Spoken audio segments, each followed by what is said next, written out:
मांग मेरी बदली से अभी की अभी। कहीं ऐसा ना हो तो इस दिन के लिए पूरी जिंदगी बचता है। मैं इस शहर का सबसे बड़ा हीरा व्यापारी हूँ। अमीर से अमीर लोग, मंत्री, संतरी सब मेरे पॉकेट में रहते हैं। मैं चाहूँ ना चुटकी में तुम्हारा नामो निशान मिटा सकता हूँ। पर अगर मैंने चुटकी बजाते ही तेरे पूरे बिजनेस का नामो निशान गायब कर दिया तो? अभिनव ने अपना फोन निकाला और किसी को एक मैसेज भेजा। अगले ही पल उस अमीर आदमी को एक कॉल आया। व्हाट? ये सब कैसे हो सकता है पापा? कोई हमें बर्बाद करने की कोशिश कर रहा है। क्या तुमने कोई बड़े आदमी को नाराज किया है? अगर किया है तो तुम अभी उससे माफी मांगो, वरना कल तक हम सड़क पर आ जाएंगे। आखिर तुम हो कौन? अभी अभी खबर मिली है कि टाइगर लौट आया है। आप कहें तो? अभी नहीं, अभी अभी तो आया है, थोड़ा उछलने कूदने दो। और हाँ, इस बार पिंजरे में डालने की गलती मत करना।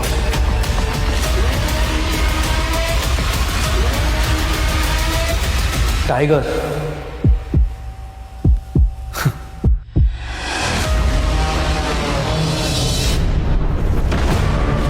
चोर!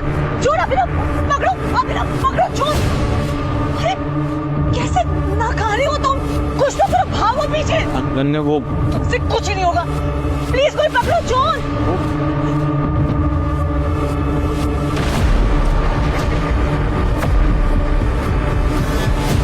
हद है अभिनव। कल वो गली का गुंडा आकर तुम्हारी बीवी को कुछ भी बोलकर चला गया और तुम्हारे मुंह से एक शब्द तक नहीं निकला।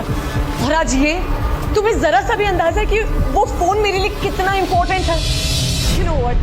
लानत है तुम जैसे पति पर।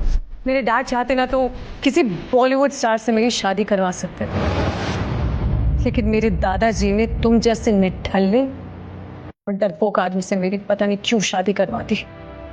ओह गॉड। अभिनव एक गरीब और अनाथ था जिसकी शादी एक अमीर बाप की लड़की अनन्या से एक मजबूरी के चलते करवा दी गई थी। अभिनव की इतनी हैसियत नहीं थी कि वो अनन्या का खर्चा उठाकर उसे खुश रख सके। अभिनव के ससुराल में रत्ती भर भी इज्जत नहीं की जाती थी। अभिनव नौकरों की भी खरी खोटी सुनता था। अरे ओ घर जावाई, अभी अभी पोछा हुआ है और तू चप्पल पहन के ऐसे आ रहा है जैसे कि तेरे बाप का घर हो। सॉरी, मैंने ध्यान नहीं दिया। पर आपकी हिम्मत कैसी हुई मेरे पापा के बारे में कुछ भी बोलने की?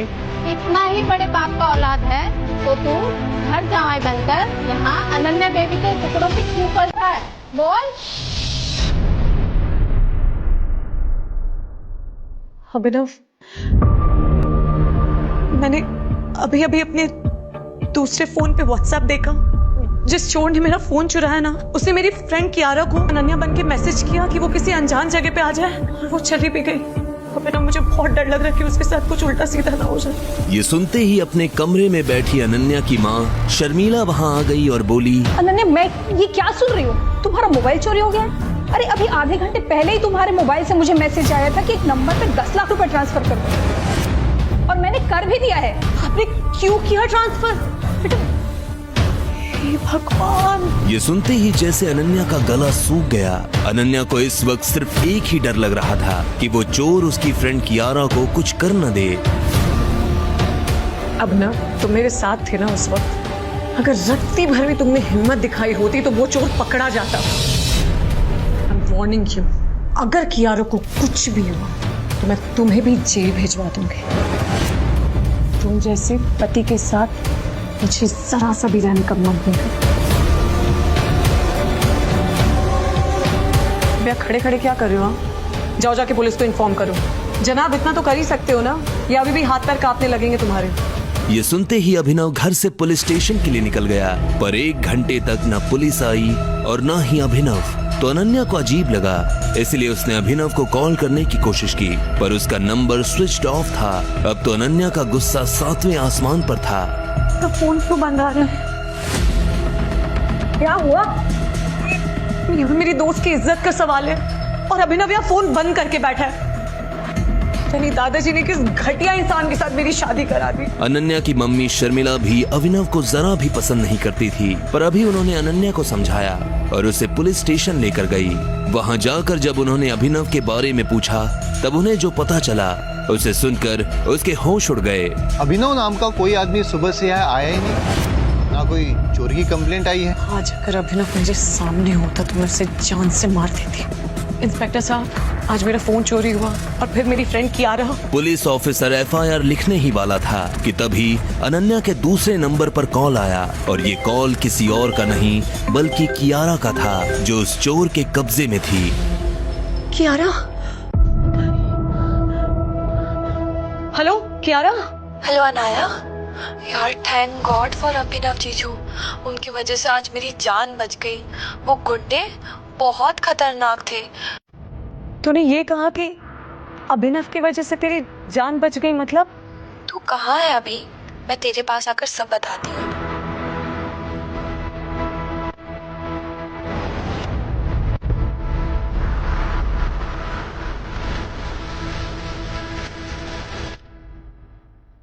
बैठो बैठो, एक सेकंड। कैसे हो तुम? क्या हो मुझे बताओ। जिस चोर ने तेरा फोन चुराया था वो छोटा मोटा गुंडा नहीं था। आई एम श्योर वो बहुत बड़ा गुंडा था और वो एक बहुत बड़े आतंकवादी के लिए काम करता है और वो आतंकवादी दुबई में रहता है। सर आई एम श्योर उनका एक ह्यूमन ट्रैफिकिंग का बहुत बड़ा रैकेट है और मैं जब उनकी गिरफ्त में थी तो मैं उनके कुछ भी कह रही थी। प्लीज मुझे छोड़ दो। मुझे तो मेरी एक फ्रेंड अनन्या ने यहाँ पे बुलाया था। मुझे नहीं पता था मेरे साथ ऐसा होगा। मुझे लगा था अनन्या अपने हस्बैंड अभिनव के बारे में मुझे कुछ बोलना चाहती है। Please please. ए लड़की, किसका नाम ले रही है? ये अभिनव कौन है? फिर क्या हुआ कियारा? मैंने उनसे रिक्वेस्ट करी कि वो एक बार मेरे फोन में अभिनव जीजू का फोटो देख ले। ना जाने क्यों वो जीजू का फोटो देख के घबरा गए। जीजू का फोटो जूम इन करके बोला ये अंगूठी। ये अंगूठी? मैं समझ नहीं पाई। वो आतंकवादी बहुत घबरा गए थे। मुझे समझ नहीं आया क्यों वो ऐसा क्यों करा उन्होंने, और उन्होंने फिर मुझे जाने दिया। अरे गधों, अगर टाइगर साहब को पता चला ना तो वो खुद मुझे अपने हाथों से गोलियां मार देंगे। बैग लाओ मैडम का। ये लो मैडम, जाइए जाइए।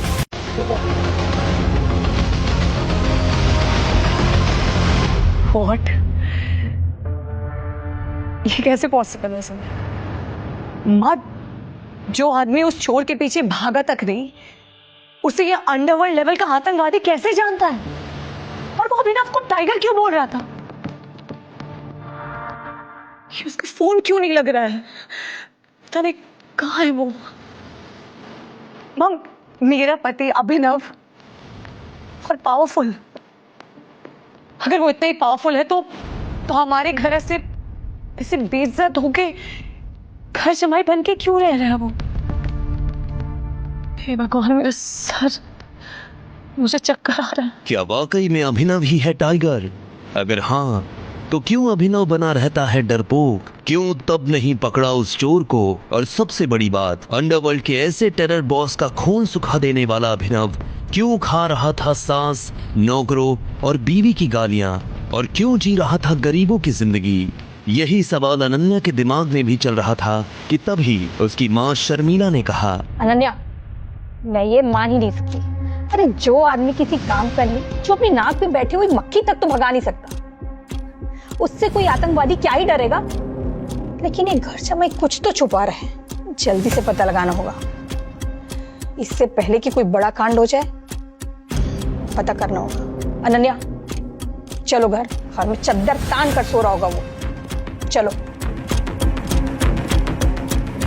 अनन्या और उसकी माँ शर्मिला घर आ गए और वहाँ भी अभिनव नहीं था। अभिनव कहाँ मर गया? अनन्या ने पूरी रात यही सोचकर निकाल दी कि अभिनव की असलियत क्या है। उसने कई बार अभिनव को फोन करने की कोशिश की। उसे तरह तरह के ख्याल भी आ रहे थे। कहीं अभिनव को कुछ हो तो नहीं गया, कहीं खुद अभिनव कोई टेररिस्ट या डॉन तो नहीं। सुबह होते ही जैसे ही अभिनव लौटा तो अनन्या ने उससे बात करनी चाहिए। वो जानना चाहती थी कि जो कियारा बोल रही थी क्या वो सच था या कोई गलतफहमी। पर अनन्या आज जल्दी में थी क्योंकि वो अपने पति को छोड़ जिस लड़के चिराग को पसंद करती और वो आज घर आने वाला था। क्या हुआ रघु काका? जाओ और बाजार से ये राशन ले आ। आज अनन्या मैडम के ऑफिस वाले दोस्त चिराग आ रहे, जिनके साथ वो अक्सर लेट नाइट आती है। अब पति तू है उनका, खातिरदारी उस दोस्त की करनी पड़ रही है। 1 किलो चावल, 1 किलो आटा,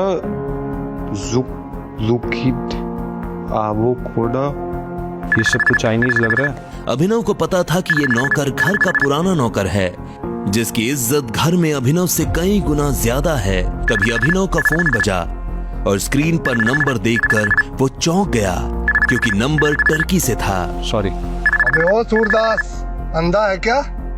तेरी हिम्मत कैसे हुई मुझसे टकराने की? हाँ, क्या कर रहे हैं आप? छोड़िए। बेटा तू जानता नहीं है तो किससे टकरा गया है? गज्जू भाई का नाम सुना है? अब टकरा गया है तो हरजाना दे के जाना पड़ेगा, समझा? अबे ओए, ये तो वही घर जमाई है ना जिसकी अरबपति और खूबसूरत पत्नी है। एक काम करते राजा, आज इसे किडनैप कर लेते हैं और इसी बहाने इसकी पत्नी को भी अपने अड्डे पे बुलाएंगे। पूरी रात पार्टी होगी। अभिनव का फोन फिर बजा। बार बार फोन को बजता देख कालिया ने अभिनव का फोन उससे छीन लिया और बोला, फोन दो, कुछ भी करना, फोन मत उठाना। आइटम का फोन है तेरी? बोला था ना हरजाना देना पड़ेगा। अरे मैं भी तो देखूं उसकी सुरीली आवाज। क्या नाम बताया था? अनन्या। फोन मत। हेलो। उस फोन पर कालिया को सामने वाले ने जो कहा उसे सुनकर कालिया थर थर कांपने लगा और पसीना पसीना हो गया। माफ कर दो भाई, गलती हो गई हमारी। कालिया के ऐसा बोलते ही सारे गुंडे अभिनव के सामने नतमस्तक हो गए। हम तुम्हें पहचान नहीं पाए, माफ कर दो भाई। सॉरी भाई। मैंने तो उसे गरीब और फटीचर समझा था। क्या इसकी पत्नी इसकी हकीकत जानती है? भाई माफ कर दो भाई, भाई माफ कर दो। तभी धूल उड़ने लगी और सबने आसमान में देखा कि एक हेलीकॉप्टर नीचे उतर रहा है। आखिर क्यों आया वो हेलीकॉप्टर और क्यों वो गुंडे अभिनव के तलवे चाटने लगे? क्या है टर्की से अभिनव का कनेक्शन? अगले दिन जो खबर अनन्या की मां शर्मिला को मिली, उससे तहलका मच गया। शर्मिला जी, जिस गरीब घर जमाई अभिनव से आप बर्तन मंजवाती थी ना, उसके प्लेन को पकड़कर 200 करोड़ की मांग की गई।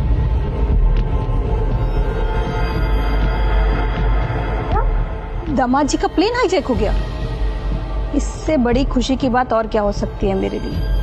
मैं तो उसके लिए 200 रुपए ना दूं, पर पता नहीं उसको बचाने के लिए 200 करोड़ रुपए कौन और क्यों मांग रहा है। अभिनव जो कल तक नौकरों से भी गालियां खा रहा था और बीवी के टुकड़ों पर घर जमाई बनकर पल रहा था, जो 100 रुपए की शर्ट पहनता हो, उसके लिए कोई 200 करोड़ की फिरौती क्यों मांगेगा? अनन्या, सुना तुमने अभिनव के बारे में? माँ, मुझे तो इस अभिनव पर पहले से ही शक था। आपको याद है कियारा को जिन आतंकवादियों ने किडनैप किया था, उन्होंने भी उसे इसी वजह से छोड़ा, इस अभिनव के चक्कर में। कल तो उसे टर्की से भी कॉल्स आ रहे थे। मैंने सोचा स्पैम कॉल्स इग्नोर कर दिए।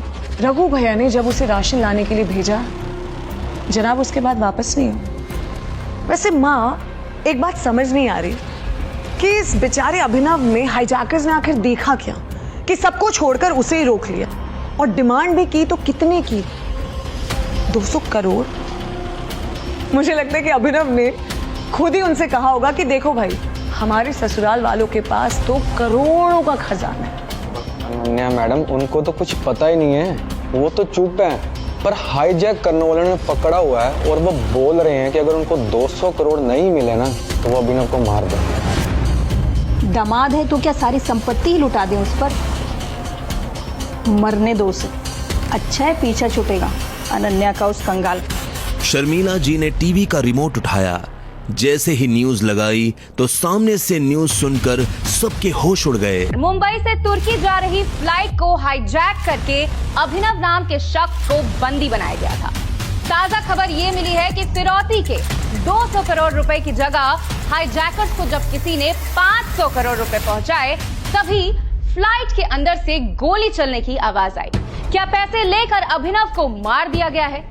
इस सवाल का जवाब पूरा देश जानना चाहता है। इस न्यूज को सुनते ही मानो अनन्या और शर्मिला जी की आंखें फटी की फटी रह गई। अनन्या हड़बड़ाते हुए बोली, ये अभिनव के लिए 500 करोड़ किसने भेजे? हमारे पास तो इतने पैसे हैं ही नहीं। अभिनव इतना इम्पोर्टेंट कब से हो गया कि लोग उसके लिए करोड़ों रुपए लुटाने के लिए तैयार हो गए? अनन्या, पता कर भाई कौन है ये। आखिर किसने भेजे गरीब और अनाथ अभिनव के लिए इतने पैसे? क्या फ्लाइट के अंदर चली गोली से अभिनव मारा गया? किसका कॉल आ रहा था अभिनव को टर्की से? कहीं ऐसा ना हो कि हमारे हाथ से एक रईस और पावरफुल मुर्गा निकल जाए और उसके साथ ही सारे राज चले जाए। अभिनव सर बच जाएंगे नन्या मैडम। अभी तक तो वहाँ गोली चल चुकी होगी, उसकी लाश तक नहीं मिलेगी। चीथड़े हो गए होंगे उसके। आप सब लोग गलती कर रहे हैं। आप लोग अभिनव सर को जानते ही नहीं। शट अप, तुम हमारे मैनेजर हो, इस बात को भूलो मत। आई हैव प्रूफ मैडम, ये देखिए। इसमें तो किसी का नाम ही नहीं है। What nonsense. ये अभिनव सर की फाइल है। पिछले हफ्ते सब्जी मंडी से आते वक्त वो अपना गाड़ी में छोड़ गए थे। उस लफंगे की इतनी हैसियत कहाँ कि उसके पास 1 रुपए भी हो। शर्मिला फाइल खोल के पढ़ने लगती है। उस फाइल में कुछ ऐसा होता है जिसे देख शर्मिला के रोंगटे खड़े हो जाते हैं। वो गिदगिदाते हुए चिल्लाती है, अनन्या, पाप हो गया है हमसे। तू अभिनव को कॉल कर और सबसे पहले माफी मांग उससे, वरना हम सब मारे जाएंगे। हम अभिनव की सच्चाई जान ही नहीं पाए। अनन्या कॉल कर। 1 मिनट, क्या है अभिनव की सच्चाई और ऐसा क्या लिखा है इसमें? कोई बताएगा क्या लिखा है इसमें? कॉल कर। आखिर ऐसा क्या था उस लाल फाइल में जिसने उड़ा दिए शर्मिला के होश? आखिर किसने भेजे गरीब और अनाथ अभिनव के लिए इतने पैसे? कैसे एक आतंकवादी डर के मारे कांपने लगा? और डरपोक जिंदगी जी रहे अभिनव के नाम से आखिर क्या होने जा रहा है इस सनसनीखेज कहानी में आगे?